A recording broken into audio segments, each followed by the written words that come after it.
बिस्मिल्लाहिर्रहमानिर्रहीम। अर्रहमान। आज हमारी बड़ी मेजर सीरीज़ है 10 से 20 साल।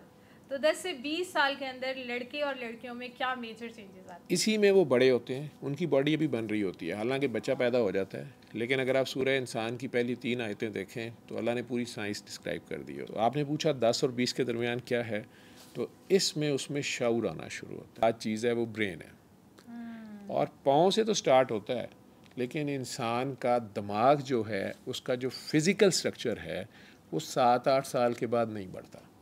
लेकिन उसके अंदर जो उसका फंक्शन है, जो माइंड है, जो सोचने की एबिलिटी है, उसमें बैक ऑफ माइंड पहले तैयार होगी, और जो फ्रंटल पार्ट है जिसमें कॉग्निशन है, जिसे आप इरफान कहते हैं, आरफ होना कहते हैं, ठीक है, मार्फत हासिल करना कहते हैं, ये 10 से 13 या 14-15 साल की एज का बड़ा ख़ास टाइम है।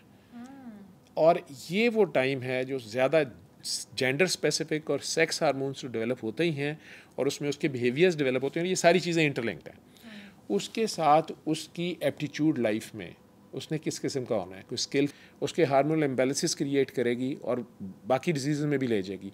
एट द सेम टाइम जब फिर अब वो नेगेटिव थिंकिंग में जाएगा, स्ट्रेस में जाएगा, डिप्रेशन, एंजाइटी और साइकोसिस में जाएगा, तो अब वो सब्सटेंस अब्यूज़ शुरू करेगा।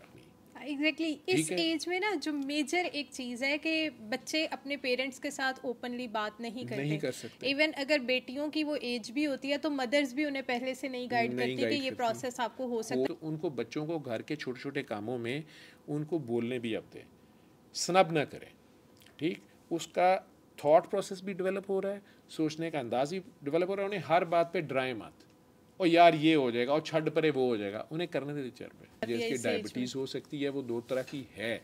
के दरमियान एम्पैथी का बड़ा रोल है। तो आप, मैंने कहा ना, एक्ट्स ऑफ काइंडनेस, तो अगर आपके बच्चे को आप छोटे छोटे एक्ट्स ऑफ काइंडनेस सिखा देंगे ना, ठीक है, तो एम्पैथी उसके अंदर अगर आप डेवलप करेंगे तो वो नई अचीवमेंट्स करेगा, मेंटली ज़्यादा फ्री होगा और ज़्यादा एलिटेड फील करेगा, ठीक है। वो पॉजिटिव फ्रेम ऑफ माइंड से जो कुछ भी कर रहा है, उसे ये भी सिखा दें कि जताना नहीं है। उसको साथ उससे बड़ी हस्ती अल्लाह से मिलवा दें, उसको बता दें कि ये कुदरत की तरफ से तुम्हें ये तौफीक दी गई है। चलो अच्छी बात है, अगर तुमने किसी बच्चे को आइसक्रीम दे दी है, किसी के साथ उस फ्रीक्वेंसी पे अगर आप रहते हैं, या माँ बाप को नाते पढ़ने सुनने का शौक़ है, मिलाद का, या नबी करीम सल्लल्लाहु अलैहि वसल्लम घर में बातें हो रही हैं, तो वो रहमतुल्लिल आलमीन है। और बच्चे को ये एक फ़ीलिंग रहती है कि वो भी मेरे दिल में साथ हैं, जहाँ जहाँ रब्बुल आलमीन है वहीं वहीं रहमतुल आलमीन है। तो अगर वो बच्चा वो प्यार उनसे डेवलप कर गया, उस फ्रीक्वेंसी पे अटैच रहता है सम और द अदर, तो वो स्ट्रेंथ उसको ऑटोमेटिकली अवेलेबल होती है। और गलत और सही में उसको अचानक ख्याल आता है कि नहीं ये गलत है, ये नहीं करना हैं। अगर बच्चे ही कहते हैं कि नहीं, हमने 18 साल की उम्र में नहीं मामा मेरी शादी कर दें, या हमारी कर दें शादी, ठीक है। कई बार आपका बेटा या बेटी आपको बता रहा होता है कि मैं स्लिप ना हो जाऊँ, या मेरे अंदर डिमांड ऐसी है, या गलत ना हो जाए मेरे से कुछ, मेरा रोज़ा ना टूट जाए, तो आप कर दें, तो फिर आप कर दें।